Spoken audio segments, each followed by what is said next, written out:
Imekuwa ni ghafla mbona? Mbona wamniacha?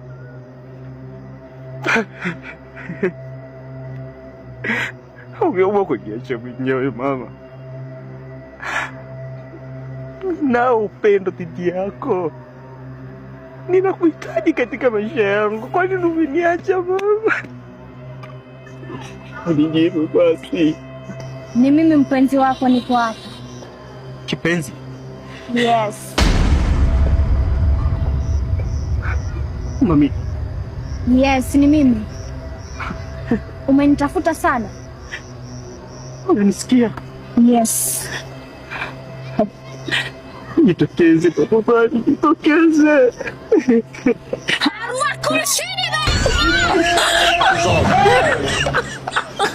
Oh my God.